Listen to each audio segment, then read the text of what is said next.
Hello बच्चों, आज मैं लेकर आया हूँ आपकी कोर्स बुक का lesson number 10 the tribute second का सेकंड पार्ट।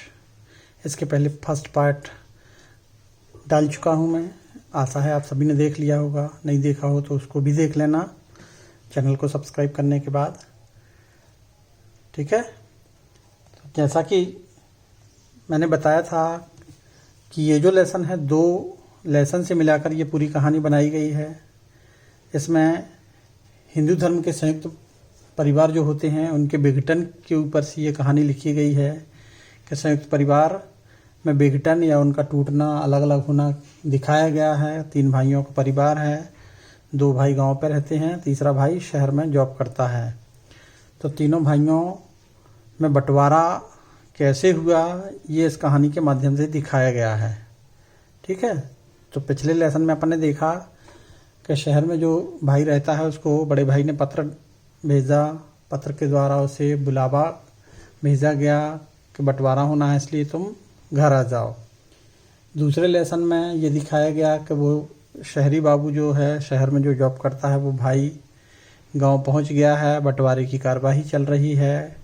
घर के आंगन में सारा सामान जो घर गृहस्थी का था उसको ढेर लगाया जा रहा है और गांव के जो गणमान्य नागरिक हैं, जिनकी उपस्थिति में, जिनकी निगरानी में बंटवारा किया जाना है, वो बैठे हुए हैं। ये तीनों भाई भी बैठे हुए हैं, लेकिन माँ कहीं से कहीं तक दिखाई नहीं दे रही है। इतना सब कुछ अपन ने पढ़ लिया है।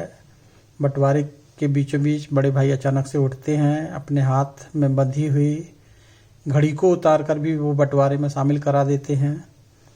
यहाँ तक अपन पढ़ चुके हैं। आगे पेज नंबर 75 पर थर्ड पैराग्राफ से शुरू करना है। ठीक है बच्चों, चलिए तो बुक खोल लें, अपनी बुक पर ध्यान दें या फिर वीडियो के माध्यम से भी देख सकते हैं। वीडियो में भी क्लियर दिख रहा है। चलिए तो स्टार्ट करें। Okay. I had often heard him say that father had bought him that wristwatch when he was in his 11th class। जब बड़े भाई ने अपनी घड़ी उतार कर बंटवारे में शामिल करा दी, ढेर में रख दी, उसके बाद वो बोले, उसके बाद उनकी कही हुई बात मुझे याद आई। जब उनकी आंखों से आंसू गिरने लगे तो मुझे वो बात याद आई जब बड़े भैया हमसे कहा करते थे। He had often heard him say, बड़े भैया हमसे अक्सर कहा करते थे, that his father had bought him that wristwatch, कि उनके पिताजी ने ये घड़ी उन्हें दिलाई थी। When he was in his 11th class, जब हमारे बड़े भैया 11वीं कक्षा में पढ़ते थे तब यह घड़ी बड़े भैया को पिताजी ने दिलाई थी। But I also remember well, लेकिन ये बात भी मुझे अच्छे से याद है। In my MA final year, he had mortgaged that watch to send me money to go to Delhi for an interview। ये बात भी मुझे अच्छे से याद है कि जब मैं MA फाइनल में था और मुझे दिल्ली एक इंटरव्यू में शामिल होने जाना था तो हमारे बड़े भैया ने यही घड़ी गिरवी रखकर मुझे 150 रुपये भिजवाए थे। He had sent me an amount of 150 rupees। 150 रुपये इस घड़ी को गिरवी रखने के बाद उन्होंने मुझे भिजवाए थे। आई रिमेंबर क्लियरली, ये बात मुझे अच्छे से याद है। No one knows whether the wrist watch would come back to him और नॉट। कोई भी ये नहीं जानता था कि बड़े भैया ये घड़ी उठा पाएंगे या नहीं उठा पाएंगे, ये उनके पास वापस आ पाएगी या नहीं आ पाएगी। His action seemed symbolic of his snapping all his attachment with the past। आज उन्होंने ये घड़ी उतारकर बंटवारे में जब रखी तो उनका यह कार्य उनका अपनी प्रिय चीज़ों से लगाव तोड़ने का प्रतीत होता है। I was silent, मैं चुप था। My elder sister in law was in the backyard, मेरी बड़ी भाभी पीछे आंगन में खड़ी हुई थी। My second brother was often whispering things into his wife's ear. हमारा दूसरा भाई या मजला ब्रदर अपनी पत्नी के कानों में कुछ कह रहा था. And was there taking his place with us. और बीच बीच में आकर हमारे पास बैठ जाता, जाकर पत्नी के कानों में कुछ कहता और आकर हमारे बीच में आकर बैठ जाता. It was like the butcher's knife going to sharpen itself. मानो वो कसाई की तरह अपने चाकू पर धार लगा रहा हो. The elder brother was calm and composed. हमारे बड़े भाई बिल्कुल शांत और नियंत्रित. Like a perfect gentleman. एक पूर्ण सभ्य आदमी की तरह. He was looking at the proceeding dispassionately. वह बिल्कुल तटस्थ भाव से सभ्य पुरुष की तरह सारी कार्यवाही को देख रहे थे. Exactly as he had done on the day of the sacred thread ceremony of his son. जैसे उन्होंने अपने पुत्र के यज्ञोपवीत या जनेऊ संस्कार के समय बिल्कुल शांत भाव से सारी कार्यवाही को देखा. And on the day of my marriage, और मेरी शादी के समय बिल्कुल शांत भाव का परिचय दिया. ठीक उसी तरह आज भी हमारे बड़े भैया उसी नम्र स्वभाव के. It was the same preoccupied and grave manner. आज भी उनका वही विचार मग्न व गंभीर तरीका. While discussing anything with my आधी लाइन छूट गई है. Attending sincerely to his duty, अपने कर्तव्य को बखूबी निभाते हुए. While discussing everything with my second brother, मझले भाई से जब भी वो बात करते, he had that same calm and composed voice. तो बिल्कुल भी झल्लाते नहीं, वही बिल्कुल शांत और गंभीर आवाज़, बिल्कुल अच्छे नम्र स्वभाव से बात करते. Not a sign of disgust and regret, और बिल्कुल भी पछतावा नहीं, बिल्कुल भी क्रोध नहीं. I remember, next paragraph. I remember the year father died. मुझे अच्छे से याद है वह साल या वह वर्ष जिस वर्ष मेरे पिताजी का देहांत हुआ था. We had to live under great financial strain. उस वर्ष हमें बहुत अधिक आर्थिक तंगी से गुजरना पड़ा, बहुत अधिक गरीबी से गुजरना पड़ा. इट वॉज विंटर, ठंड के दिन थे, शीत ऋतु थी. The chill was at its height, और ठंड अपने शबाब पर थी, जोरों पर थी. We had a limited number of blankets. हमारे घर में गिनती के कंबल थे, यानी बहुत कम मात्रा में कंबल थे. द कोल्ड वॉज सो वाइटिंग, और ठंड इतने ज़ोरों पर थी. पर्टिकुलरली एट मिडनाइट, खास करके अर्धरात्रि के बाद. That one blanket was not enough for one, कि एक कंबल से ठंड नहीं बचती थी. That night I was sleeping in the passage room. उस रात्रि मैं दहलान में सो रहा था. पैसेज रूम मतलब गलियारा या दहलान. मैं गलियारे में सो रहा था. When I woke up in the morning, जब मैं सुबह जागा. I found my elder brothers blanket on me. तो मैंने देखा कि हमारे बड़े भैया का कंबल हमारे कंबल के ऊपर से डला हुआ था. एडिड टू माइन, उन्होंने अपना कंबल भी मुझे उड़ा दिया था. Early at dawn, he had left for the fields without a blanket on his shoulder. और बहुत सुबह जाकर खेत के लिए वो बिना कंबल लिए चले गए थे. If he had been asked why, यदि कोई उनसे पूछता भी या मैं उनसे पूछता भी कि उन्होंने ऐसा क्यों किया, बिना कंबल लिए इतनी ठंड में खेत पर क्यों चले गए, he would have surely said in his usual manner, तो वो अपने स्वभाव के अनुरूप यही कहते. that he had not feel the cold, कि उन्हें ठंड नहीं लग रही थी, इसलिए वो बिना कंबल के चले गए। Now I have a comfortable income. उस समय के बाद अभी तक मैं अच्छा खासा कमाने लगा हूँ। Yet it had never occurred to me to think of buying any warm clothes for my elder brother.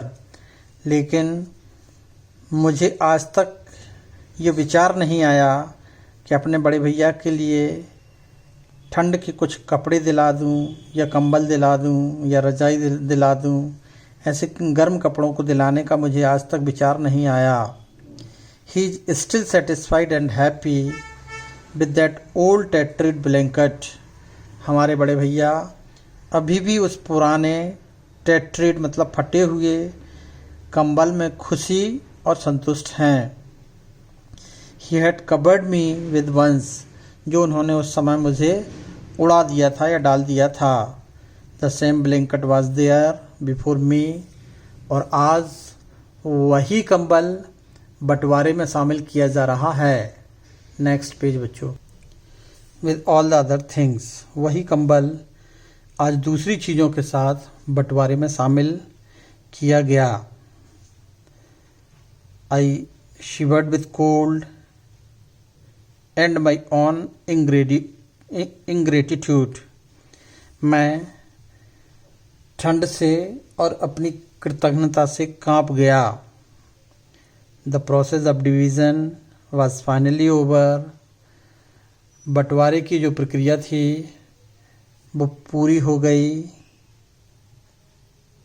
What ever the second brother demanded, हमारे मझले भाई ने जो जो चीज़ की मांग की, my elder brother agreed to it with a smile. हमारे बड़े भाई खुशी खुशी उस चीज़ को देने को तैयार हो गए। पिक्चर दिख रही है बच्चों, खेत दिखा रहे हैं बड़े भैया। छोटा भाई खड़ा हुआ है हाथ पीछे किए हुए, और बड़े भाई उसके हिस्से के खेत दिखाने ले गए हैं।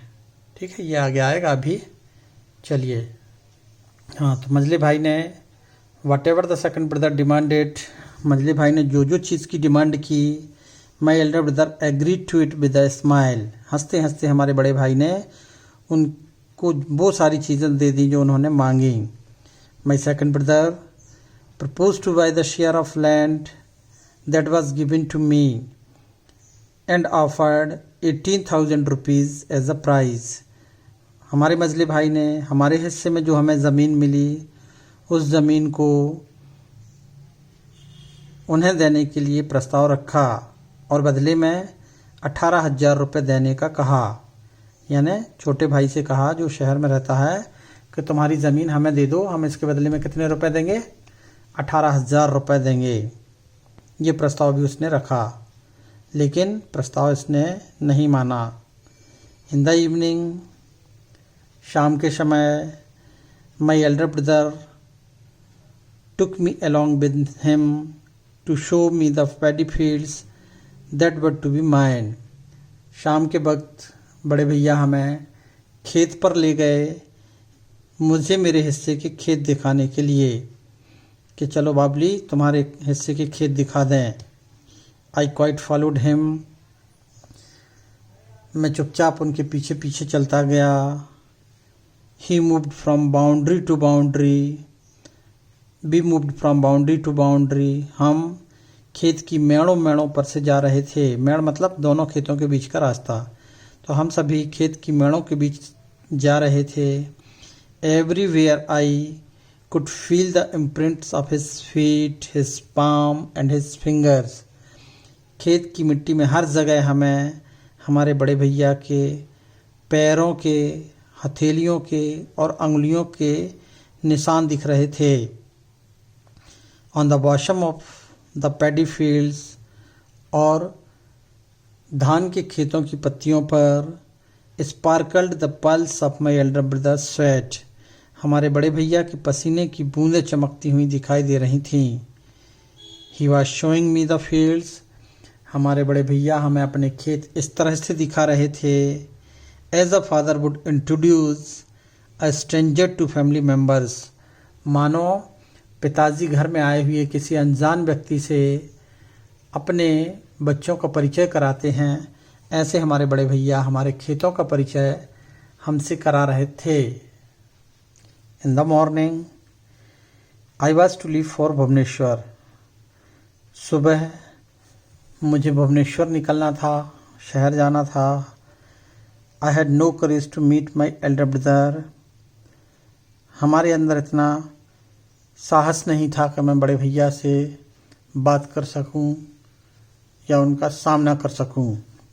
Before leaving for the bus stop, इसलिए बस स्टॉप पर निकलने के पहले I had handed over the slip of paper to my elder sister in law. Bus stop पर निकलने के पहले मैंने एक चिट्ठी अपनी भाभी को सौंप दी। Which had the details about my share, जिसमें हमें बंटवारे में जो मिला था उसके बारे में लिखा था। Writing on the blank side of that slip, उस चिट्ठी के एक किनारे पर मैंने लिखा था, I had asked her to deliver it to my elder brother. मैंने लिखा था कि यह चिट्ठी बड़े भैया को दे देना। And stealthily slipped out of our house, और चिट्ठी देकर मैं चुपचाप घर से बाहर चला गया। आई हैड रिटन, उस चिट्ठी में मैंने लिखा था, ब्रदर, भैया, what shall I do with the lands, मैं इन जमीनों का क्या करूँगा। You are my land from where I could harvest everything in life, आप मेरी वो ज़मीन हैं जिनसे मैं अपने जीवन में हर प्रकार की फसल ले सकता हूँ। I need nothing save you, मुझे आपके अलावा कुछ नहीं चाहिए। एक्सेप्ट दिस प्लीज़, इसलिए कृपया कर हमारी इस ज़मीन को स्वीकार करें। इफ़ यू डिनाई, यदि आप इसे लेने से इनकार करोगे तो I shall never show my face to you again, तो मैं आपको अपना चेहरा कभी नहीं दिखाऊंगा। बाबुली। ठीक है बच्चों, तो ये है लेसन। लास्ट में जाके थोड़ा भावुक हो गया।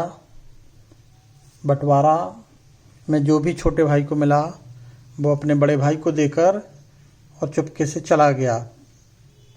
ठीक है, तो ये दोनों लेसन के माध्यम से कहानी पूरी हुई। बंटवारा हो गया। छोटे भाई जिसकी पत्नी पूरा लिस्ट बनाए हुए थी कि ये खरीदेंगे ये खरीदेंगे, लेकिन घर के प्रति, भाइयों के प्रति प्रेम उसकी लिस्ट को अधूरी छोड़ गया और कहानी ख़त्म हो गई। बंटवारा हो गया, वो अपने बड़े भाई को अपना हिस्सा देकर आ गया। ठीक है बच्चों, क्वेश्चन आंसर्स भेज दिए जाएंगे। 9th और 10th लेसन दोनों के अभी रह गए हैं तो भेज देंगे, जिन्हें फेयर कॉपी पर नोट करना, याद भी करना है। ठीक है बच्चों, थैंक यू।